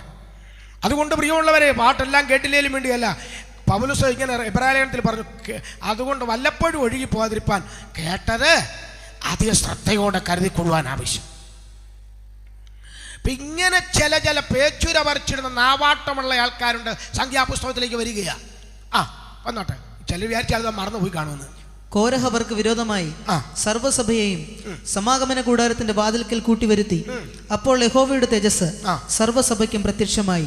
യഹോവ മോശയോടും അഹരോനോടും, ഈ സഭയുടെ മധ്യയിൽ നിന്ന് മാറിപ്പോകുവിൻ, ഞാൻ അവരെ ക്ഷണത്തിൽ സംഹരിക്കുമെന്ന് കൽപ്പിച്ചു. അപ്പോൾ അവർ കവിണ്ണു വീണു. സകല ജനത്തിന്റെയും ആത്മാക്കൾക്കുടയവനാകുന്ന ദൈവമേ, ഒരു മനുഷ്യൻ പാപം ചെയ്തതിന് നീ സർവ്വസഭയോടും കോപിക്കുമോ എന്ന് പറഞ്ഞു. അതിന് യഹോവ മോശയോട്, കോരഹ്, ദാഥാൻ, അബീരാം എന്നിവരുടെ വാസ്തലത്തിന്റെ ചുറ്റിലും നിന്ന് മാറിക്കൊള്ളുവിനെന്ന് സഭയോട് പറക എന്ന് കൽപ്പിച്ചു. മോശയോട് ദൈവം എടുത്തു പറഞ്ഞു. നമ്മളൊരു കാര്യം കേട്ടാൽ അത് അതുപോലെ അങ്ങ് ചിന്തിക്കുക എന്ന് മാത്രം, ചോദിക്കേണ്ടത് നമ്മുടെ കടമയാണ്. യഹോവയായി ദൈവമേ, ഒരുത്തൻ പാപം ചെയ്തു, അവനങ്ങ് വഴിതെറ്റി, ബാക്കി നിരപരാധികളെ എല്ലാം കൂടെ നീ നശിപ്പിക്കുമെന്നാണോ? ദൈവം എടുത്തു പറഞ്ഞു, മോശേ സംഭവം നീ അവരോട് പറ, കോരഹ്, ദാഥാൻ, അബീരാം എന്നവരുടെ വീടിൻ്റെ അല്ലെങ്കിൽ കൂടാരത്തിൻ്റെ അടുക്കൽ നിന്ന് ഇവരുടെ കൂടാരോടൊന്ന് മാറ്റിക്കൊള്ളാൻ പറ, അല്ലെങ്കിൽ അവർക്കും നാശം ഉണ്ടാകും. ഞാൻ കോരഹനെയും കൂട്ടരെയും നശിപ്പിക്കും. ഈ സംഭവിപ്പാനുള്ള എല്ലാറ്റിൽ നിന്ന് ഒഴിഞ്ഞു പോയിക്കൊള്ളാൻ നീ അവരോട് പറ. അതാ ആ വാക്യത്തിൻ്റെ ചുരുക്കം. മോശ ഇസ്രായേൽ മക്കളോട് പറഞ്ഞു, പ്രമാണത്തിൽ നിൽക്കുന്ന വിശുദ്ധി പാലിക്കുന്നവരോട് പറഞ്ഞു, കോരഹിന്റെയും കൂട്ടരുടെയും അടുക്കലിന് നിങ്ങളുടെ കൂടാരത്തിന്റെ കുറ്റിയൊക്കെ വലിച്ചു പിടിച്ച് മാറിക്കൊള്ളാൻ പറഞ്ഞു. അവര് പക്ഷേ ചോദിച്ചു കാണും, മോശോപദേശി, സാധാരണ മേഘം പൊങ്ങിയല്ലേ കുറ്റി അടിച്ച കുറ്റി ഊരുകയുള്ളൂ, അല്ല നമ്മൾ ചില ദൈവപദ്ധതിയിൽ അത് അടിച്ചത് പെട്ടെന്ന് ഊരേണ്ടി വരും. നമ്മുടെ ചിട്ടയാ മേഘം പൊങ്ങിയിട്ടാകട്ടെന്ന്. കാരണം നമ്മൾ അങ്ങനെ ആ പാരമ്പര്യമായി വന്നു അറിഞ്ഞിട്ടുണ്ട്. എന്നാൽ ഇടയ്ക്ക് ദൈവത്തിൻ്റെ ചില പ്രത്യേക കാര്യപരിപാടിയുണ്ട്. നീ അത് ഊരാൻ പറഞ്ഞു. ഈ പാപത്തിങ്ങളതെല്ലാം ഊരി കെട്ടിപ്പറക്കി അവിടുന്ന് പോകാൻ തുടങ്ങുമ്പോൾ കോരകും കൂട്ടരുമൊക്കെ ഒരു ഹാസ്യച്ചേരി, ഓഹോ, പാട്ടും പാടി ദൈവത്തിനും മോശയ്ക്കും എന്നും പറഞ്ഞുകൊണ്ട് നിന്ന പാർട്ടികളൊക്കെ ഇതാ കൂടാരൊക്കെ വലിച്ചൂരിക്കൊണ്ട് പോകുന്നു. ഞങ്ങൾ അങ്ങനെയൊന്നും പോകുന്നവരല്ല, ഞങ്ങൾ ഇവിടെ തന്നെ. നീ പോകണ്ട, നീ അവിടുന്ന് കീപ്പോട്ട് പോയാൽ മതി, നീ വലിച്ചൂരിക്കൊണ്ട് പോകണ്ട. സംഭവിപ്പാനുള്ള എല്ലാറ്റിനും തൻ്റെ ജനത്തെ ഒഴിച്ചു നിർത്തുന്ന സമയമാണത്. എന്നിട്ടേ വായിച്ചു. മോശെ എഴുന്നേറ്റ് ദാഥാന്റെയും അബീരാമിന്റെയും അടുക്കൽ ചെന്നു. ഇസ്രയേൽ മൂപ്പന്മാരും അവന്റെ പിന്നാലെ ചെന്നു. അവൻ സഭയോട്, ഈ ദുഷ്ടമനുഷ്യരുടെ സകല പാപങ്ങളാലും നിങ്ങൾ സംഹരിക്കപ്പെടാതിരിക്കേണ്ടതിന് അവരുടെ കൂടാരങ്ങളുടെ അടുക്കൽ നിന്ന് മാറിപ്പോകുവിൻ പറഞ്ഞു. അവരെ ചെയ്യാൻ തുടങ്ങിയിരിക്കുക. അവർക്കുള്ള യാതൊന്നിനെയും തുടരുത് എന്ന് പറഞ്ഞു. അങ്ങനെ അവർ കോരഹ്, ദാഥാൻ, അബീരാം എന്നിവരുടെ വാസസ്ഥലത്തിന്റെ ചുറ്റിൽ നിന്ന് മാറിപ്പോയി. എന്നാൽ ദാഥാനും അബീരാമും പുറത്തു വന്നു. അവരും അവരുടെ ഭാര്യമാരും പുത്രന്മാരും കുഞ്ഞുങ്ങളും താന്താങ്ങളുടെ കൂടാരവാതിൽക്കൽ നിന്നു. അപ്പോൾ മോശെ പറഞ്ഞത്, അവരെല്ലാം ഇങ്ങ് വെളിയിൽ വന്നു. എല്ലാവരുടെ കയ്യിൽ ഒരു ഗ്ലാസ് കടുങ്കാപ്പിയോ കട്ടൻ തൈലോ ഉണ്ടെന്ന് സങ്കല്പിക്കുക. എല്ലാവരും വന്ന് മോശെ രാവിലെ ചെന്ന് പ്രസംഗിക്കാൻ തുടങ്ങിയപ്പോൾ ഒരു ഹാസ്യച്ചിരിയോടെ എല്ലാവരും കൂടാരവാതിൽക്കൽ വന്ന് മുറ്റത്തോട്ട് ഇറങ്ങിയും പരിക്കകത്തും ഒക്കെ ഇങ്ങനെ നിന്ന് മറ്റേ ദൈവമക്കൾ പോയതിൻ്റെ ആക്ഷേപം എല്ലാം കൂടി ഇങ്ങനെ പറഞ്ഞ് ഒരു ചിരിച്ചു നിൽക്കുക. മോശ വിടുന്നില്ല. മോശ ശുശ്രൂഷയും കൊണ്ട് ആരംഭിച്ചു. ഈ സകല പ്രവൃത്തികളും ചെയ്യേണ്ടതിന് യഹോവ എന്നെ അയച്ചു. ഞാൻ സ്വമേധയായി ഒന്നും ചെയ്തിട്ടില്ല എന്ന് നിങ്ങൾ ഇതിനാൽ അറിയും. സകല മനുഷ്യരും മരിക്കുന്നത് പോലെ ഇവർ മരിക്കുകയോ സകല മനുഷ്യർക്കും ഭവിക്കുന്നത് പോലെ ഇവർക്ക് ഭവിക്കുകയോ ചെയ്താൽ യഹോവ എന്നെ അയച്ചിട്ടില്ല. എന്നാൽ യഹോവ ഒരു അപൂർവ കാര്യം പ്രവർത്തിക്കുകയും ഭൂമി വായി പിളർന്ന് അവരെയും അവർക്കുള്ള സകലത്തെയും വിഴുങ്ങിക്കളയുകയും. അപൂർവ കാര്യം എന്ന് പറഞ്ഞാൽ അസാധാരണ സംഭവമാണ് നടക്കാൻ പോകുകയാ. ഭൂമി വായി പിളർന്ന് അവർക്കുള്ളതിനെയും വിഴുങ്ങിക്കളയും. ഇതാ അസാധാരണ എന്ന് പറഞ്ഞാൽ സാധാരണയല്ലാത്ത അപൂർവ കാര്യം. അവർ ജീവനോടെ പാതാളത്തിലേക്ക് ഇറങ്ങുകയും ചെയ്താൽ അവർ യഹോവയെ നിരസിച്ചു എന്ന് നിങ്ങൾ അറിയും. എന്നാൽ അവൻ ഈ വാക്കുകളെല്ലാം പറഞ്ഞു തീർന്നപ്പോൾ, ശ്രദ്ധിക്കണം, ശുശ്രൂഷ ദൈവം ഏൽപ്പിച്ചത് കുറച്ചുകൂടെ പെൻഡിങ് ആയിട്ടിരുന്നില്ല. അവൻ ഈ വാക്കുകളെല്ലാം പറഞ്ഞു തീർന്നപ്പോൾ, നിന്നെ കൊണ്ടും എന്നെ കൊണ്ട് ചെയ്യിക്കാനുള്ളത് ചെയ്ത് തീർന്നപ്പോൾ, നമ്മെ കൊണ്ട് സംസാരിപ്പിക്കുവാനുള്ളത് സംസാരിപ്പിച്ച് തീർന്നപ്പോൾ, അനന്തരമായി ദൈവം തന്റെ പ്രവൃത്തിയുടെ ഭയങ്കരത്വത്തിലേക്ക് നീങ്ങാൻ തുടങ്ങി. നിശ്ചയിക്കപ്പെട്ടത് എന്തുണ്ടോ അതിൽ വിശ്വസ്തരായി ഞാനും നിങ്ങൾ നിന്നാൽ നമ്മളെ കൊണ്ട് ചെയ്യിക്കേണ്ടത് നമ്മളെ കൊണ്ട് തന്നെ ചെയ്യിക്കും. അത് വേറൊരാളെ ഏൽപ്പിക്കുകയോ പെൻഡിങ്ങിൽ ഇടിക്കുകയോ ചെയ്യയില്ല ദൈവം. അവൻ ഈ വാക്കുകളെല്ലാം സംസാരിച്ച് തീർന്നപ്പോൾ അവരുടെ കീഴെ ഭൂമി പിളർന്നു. ഭൂമി വായി തുറന്ന് അവരെയും അവരുടെ കുടുംബങ്ങളെയും കോരഹിനോട് ചേർന്നിട്ടുള്ള എല്ലാവരെയും അവരുടെ സർവ്വസമ്പത്തിനെയും വിഴുങ്ങിക്കളഞ്ഞു. ഒരു ഭയങ്കരത്വം പിന്നെ എഴുതിയിട്ടുണ്ട് അവിടെ. അവരും അവരോട് ചേർന്നിട്ടുള്ള എല്ലാവരെയും ജീവനോടെ പാതാളത്തിലേക്ക് ഇറങ്ങി. ഭൂമി അവരുടെ മേൽ അടയുകയും അവർ സഭയുടെ ഇടയിൽ നിന്ന് നശിക്കുകയും ചെയ്തു. ബാക്കി ഒരു സംഭവം, അവരുടെ ചുറ്റും വരുന്ന ഇസ്രായേലിയരൊക്കെയും അവരുടെ നിലവിളി കേട്ടു. ആമേൻ. ഒരിക്കൽ പാവപ്പെട്ട മോശയൊക്കെ വിതുമ്പി ദൈവത്തോട് പറഞ്ഞു കരഞ്ഞു കാണും, ദൈവമേ എന്നെ വിക്കനാക്കി വെച്ചത് നീയല്ലയോ, എൻ്റെ വാക്കുകളെ അവർ ആക്ഷേപിച്ച് പുച്ഛിച്ച് കളിയാക്കി പറയുന്നു എന്ന് കണ്ണ് നിറഞ്ഞുകൊണ്ട് തോളത്ത് കിടന്ന ആ ടർക്കിത്തുവാലയെടുത്ത് കണ്ണുനീര് തുടച്ചപ്പോഴും സ്വർഗം പറഞ്ഞു, ഏതായാലും നീ കണ്ണ് നിറഞ്ഞൊഴുകുകയല്ലോ ഉള്ളൂ, കണ്ണ് നിറഞ്ഞൊഴുകുകയല്ല, നാടളകുന്ന നിലവിളി അപ്പുറത്ത് നടക്കാൻ പോകുകയോ. ആമേൻ.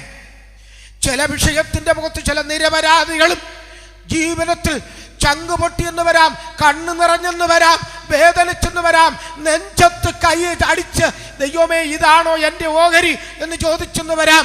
അപ്പുറത്ത് നടക്കാൻ പോകുന്ന അതിഭീകരത ഇതിനേക്കാൾ വലുതാ, അത് നമ്മൾ അറിയുന്നില്ല. യേശുവിൻ്റെ രക്തം ജയം. എത്രയെത്ര സംഭവങ്ങളുടെ ചുരുൾ നിവർക്കാനുണ്ടെന്നറിയാമോ? ഞാൻ അങ്ങോട്ട് കടക്കുന്നില്ല, സമയത്തിൻ്റെ ഇതുകൊണ്ടാണ്, അല്ലാതെ പറഞ്ഞുവിടാനുള്ളതല്ല. ആക്കളെ ഞാൻ കൊണ്ട് അവസാനിപ്പിക്കാൻ പോകുകയാണ്. ഇന്ന് രാത്രി പ്രിയമുള്ളവർ, ചുറ്റുമുള്ള ഇസ്രായേലിയർ, ചുറ്റും എന്ന് പറയുമ്പോൾ ആ കൂടാരത്തിന് ഏറ്റവും അടുത്തല്ല, കുറച്ച് ദൂരെ മാറി, അടുത്തുള്ളവരൊക്കെ അവിടെ നിന്ന് കൂടാരം കുറ്റി ഊരി ഇവിടുന്ന് പറഞ്ഞ് പോയല്ലോ. ആ ദൂരെ ഉള്ള ചുറ്റുമുള്ള ഇസ്രായേൽ, അവരുടെ നിലവിളി, അവരുടെ ആ അലർച്ച, അവർ ഭൂമിയുടെ ആഴത്തിലേക്ക് ഇറങ്ങിയത്. സംഭവിക്കാനുള്ള എല്ലാത്തിൽ നിന്നും നീ ഒഴിഞ്ഞു പോകുവാനും, സംഭവിക്കാനുള്ള എല്ലാത്തിൽ നിന്നും ഒഴിഞ്ഞു പോകുവാൻ ഒരൊറ്റ സംഗതിയേ ഉള്ളൂ. രക്ഷിക്കപ്പെടാത്തവരാരെങ്കിലും ഈ മൈക്കിൻ്റെ ശബ്ദത്തിൽ കൂടെ വചനം കേൾക്കുന്നെങ്കിൽ ആദ്യം ചെയ്യേണ്ടത് നീ വചനം കേട്ട് വിശ്വസിച്ച് രക്ഷിക്കപ്പെടുക. സകല മനുഷ്യൻ്റെയും പാപത്തിൻ്റെ പരിഹാരത്തിന് വേണ്ടി കാൽവരിയിൽ നമുക്ക് വേണ്ടി ബലിയായി തീർന്ന ദൈവപുത്രനെ ഇന്ന് രാത്രിയിൽ രക്ഷകനായി സ്വീകരിക്കുക. പട്ടാളത്തിൽ പോയിട്ടുള്ളവർക്ക് അറിയാം, കുറച്ച് പ്രായമുള്ളവരായും ചെറുപ്പക്കാരായാലും അവർക്കറിയാം. പിന്നെ പലയിടങ്ങളിലും കിടങ്ങ് കുഴിച്ചിട്ടേക്കും, ഇല്ല റബ്ബറിൻ്റെ ഇടയിൽ കാന എടുത്തിട്ടേക്കുന്നത് പോലെ കിടങ്ങ് കുഴിച്ചിട്ടേക്കും. എന്തിനാ? എവിടെങ്കിലും ഒരു ബോംബ് പൊട്ടി എന്നറിഞ്ഞു കഴിഞ്ഞാൽ ആ ശബ്ദം കൊണ്ടങ്ങ് തീർന്നാലും എൻ്റെ പ്രവൃത്തി തീരത്തില്ല. ആ ബോംബിനകത്തു നിന്ന് ഇങ്ങനെ കറിക്കത്തി രീതിയിലുള്ള ബ്ലേഡുകൾ ഇങ്ങനെ പാറിപ്പറന്നുകൊണ്ടിരിക്കും അന്തരീക്ഷത്തിൽ. ആ പൊട്ടിയതിൻ്റെ ശക്തിയാൽ അത് ചിലപ്പോൾ വന്ന് അരിഞ്ഞ് പൂളി നശിപ്പിച്ച് കളയും. അത് വരാതിരിപ്പാൻ സർക്കാർ ഉത്തരവിൽ ഇങ്ങനെ അവിടവിടങ്ങൾ കിടങ്ങ് പിടിച്ചിട്ടേക്കും. ആ കിടങ്ങിനകത്ത് ഇറങ്ങിക്കിടക്കുന്ന വ്യക്തിയുടെ മേൽ ഇതങ്ങ് പോകും, എവർക്ക് ശല്യം ഉണ്ടാകുകയില്ല. അങ്ങനെയാണെങ്കിൽ ഒരു കാര്യം, ദേശത്തപടപടങ്ങളിലായി, രാജ്യത്തപടപടങ്ങളിലായി ദൈവത്തിൻ്റെ ന്യായവിധിയുടെ കത്തി പാറിപ്പറക്കുമ്പോൾ രക്ഷപ്പെടുവാൻ 2000-ലധികം വർഷങ്ങൾക്ക് മുമ്പേ ഒരു കിടങ്ങ് നമുക്ക് വേണ്ടി കുഴിക്കപ്പെട്ടിട്ടുണ്ട്. കാൽവറിയിൽ പിളർക്കപ്പെട്ട യുഗങ്ങളുടെ പാറയായ നമ്മുടെ കർത്താവായ യേശുവെന്ന അവൻ്റെ ചങ്ക് പിളർക്കപ്പെട്ട ആ കിടങ്ങിൽ അഭയം പ്രാപിക്കുന്നവർക്ക് ശിക്ഷാപതിയുടെ ഈ കത്തിയിൽ നിന്ന് രക്ഷപ്പെടുവാൻ കഴിയും. ആമേൻ. യേശുവിൻ്റെ രക്തം ജയം. ഇന്ന് രാത്രി ആര് മനസ്സ് വയ്ക്കും, കർത്താവേ ഞാൻ ആ കൃപയിൽ ആശ്രയിച്ച് ഞാൻ ആ രക്ഷയിൽ ഞാൻ വിടുതൽ ലഭിക്കുവാൻ ആഗ്രഹിക്കുന്നു. നമ്മളൊക്കെ ഒരു പാട്ട് പാടും, പക്ഷേ ആ പാട്ട് അങ്ങനെ പാടിയോട് തെറ്റില്ല, എങ്കിലും ഭക്തൻ ഉദ്ദേശിച്ചത് പിന്നെ അങ്ങനെ അല്ലായിരുന്നു. പിന്നെ പാടണ്ട, ഞാൻ പറഞ്ഞു വിടുക. കുഞ്ഞാട്ടിൻ്റെ വിലയേറിയ നീളത്തിൽ മറഞ്ഞു ഞാൻ രക്ഷിക്കപ്പെട്ട ക്ഷണത്തിൽ. എന്നാൽ പിന്നെ ചെറിയ സാറ് അത് എഴുതിയപ്പോൾ അദ്ദേഹം എഴുതിയത് മറഞ്ഞു ഞാൻ രക്ഷിക്കപ്പെട്ട രക്ഷണത്തിൽ എന്ന് പറഞ്ഞാൽ അരക്ഷണം കൊണ്ട് മിന്നൽ വേഗേനെ താൻ രക്ഷിക്കപ്പെട്ടെന്ന്. നിത്യനരകത്തിലേക്ക് പോകേണ്ട വ്യക്തി കണ്ണിമിക്കുന്നിടയിൽ ദൈവരാജ്യത്തിൻ്റെ അവകാശിയാകുവാൻ, യേശുവേ നീ എൻ്റെ സ്വന്തമാണ്, ഞാൻ നിന്നെ സ്നേഹിക്കുന്നു എന്ന തീരുമാനം ഹൃദയ തകർച്ചയോടെ വന്നാൽ കണ്ണിമിക്കുന്നിടയിൽ ആ വ്യക്തി ദൈവരാജ്യത്തിൻ്റെ അവകാശിയാണ്. സ്തോത്രം. അതുകൊണ്ട് ഇന്ന് രാത്രിയിൽ ഏതായാലും 10 മണിയെ കഴിഞ്ഞ് ഉറങ്ങാനൊക്കെ ഉള്ളല്ലോ, എന്തുമായാലും ഗുണോ ദോഷം എന്തുമായാലും ആട്ടെ, ഒരു പ്രസംഗം നടക്കും, നോക്കുന്നത് കേട്ട് പോകാം, പാട്ടുമൊക്കെ ഉണ്ട് എന്ന് മാത്രം വിചാരിച്ച് റോഡിലെങ്ങാണം നിന്നോ കടവരാന്തകളിലോ വീട്ടുവരാന്തകളിലോ ശ്രദ്ധിക്കുന്ന മാന്യ സ്നേഹിതരെ, വിദ്യാഭ്യാസമില്ലാത്ത കണ്ണുകാഴ്ചയില്ലാത്ത എൻ്റെ വാക്കായിട്ട് പ്രാധാന്യം കൊടുക്കേണ്ട. നമ്മയെല്ലാം സൃഷ്ടിച്ച ദൈവവചനത്തിന് പ്രാധാന്യം കൊടുക്കാം. ഇവിടെ ഞാൻ എൻ്റെ വാക്കുകൾ അവസാനിപ്പിക്കാൻ പോകുകയാണ്. ഇന്ന് രാത്രി കേൾക്കപ്പെട്ടതായി ദൈവവചനത്തിലുള്ളൂ. വചനത്തിൽ തെളിവില്ലാഞ്ഞിട്ടല്ല ദൈവത ആത്മാവിൽ നടത്തപ്പെടുന്ന ഓരോ അഭിഷക്തന്മാരും പ്രസംഗം നിർത്തുന്നത്. ഭൂമിയിലായിരിക്കുമ്പോൾ നമുക്ക് ഏതിനും ഒരു സാമാന്യ ചട്ടക്കൂട്ട്, ഒരു മര്യാദ ഉണ്ടല്ലോ, അതനുസരിച്ചാണ് കൊണ്ടു നിർത്തുന്നത്. അതുകൊണ്ട് ഇന്ന് രാത്രിയിൽ പറയുകയാണ്, ഈ കർത്താവിനെ രക്ഷിതാവായി സ്വീകരിപ്പാൻ ആരും രാത്രി മനസ്സ് വയ്ക്കും. ഒരിക്കൽ കർത്താവിനെ രക്ഷിതാവായി സ്വീകരിച്ചു, സ്നാനപ്പെട്ടോ സ്നാനപ്പെടാതെയോ നിന്നിട്ട് പിന്മാറിപ്പോയിട്ട് ആരെങ്കിലും പിന്മാറ്റക്കാരനോ പിന്മാറ്റക്കാരത്തെയോ ഇന്ന് രാത്രി നിന്റെ മടങ്ങിവരവിൻ്റെ സമയമാണിത്. നിന്റെ മടങ്ങിവരവിൻ്റെ സമയമാണ്. ഇനി ഒരു സമയം നിന്റെ മുൻപാകെ ശേഷിക്കുമെന്ന് വിചാരിക്കരുത്.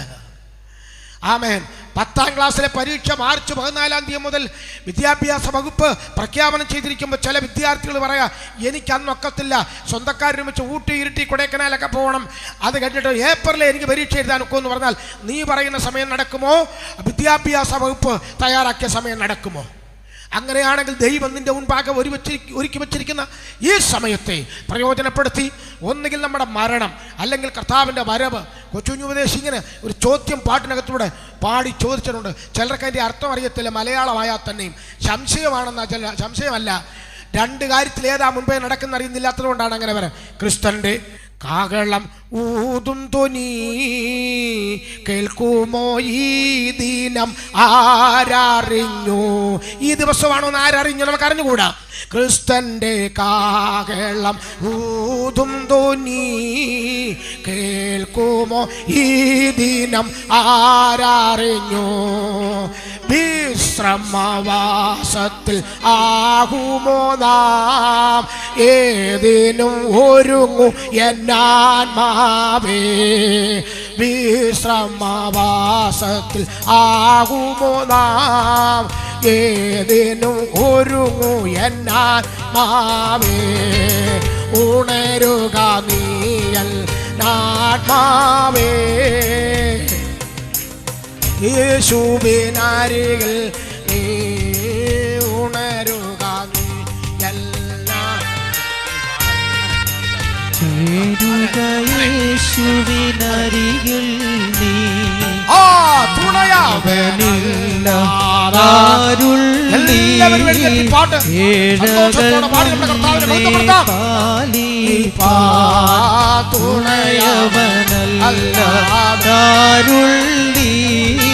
ഏഴകൾ